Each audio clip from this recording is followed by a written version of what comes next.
বর্ষার মরশুমে পাতে এক টুকরো ইলিশ পড়া মানে স্বর্গলাভ।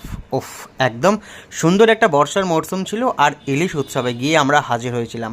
প্রথমে পাতে পড়ে গেছিলো তন্দুরি ইলিশ। জাস্ট ইলিশটা সত্যি বলছি, মানে ভিডিও বানাচ্ছি বলে বলছি না, অসাধারণ খেতে লেগেছিলো তন্দুরি ইলিশ।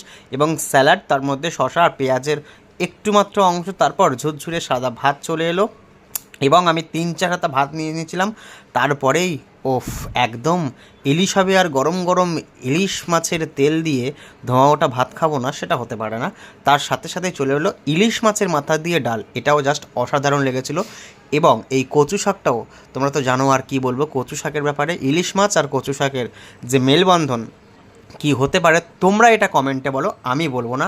আমি তো জাস্ট ছিটকে গেছিলাম। তারপর কলা পাতায় মোড়া একদম সুন্দর ইলিশ, নরম তুলতুলে, আর সর্ষের যা ঝাঁঝটা ছিল না, বিশ্বাস করো একদম, মানে ওই ইলিশের এই ভাপাটা দিয়ে আমি পুরো ভাতটা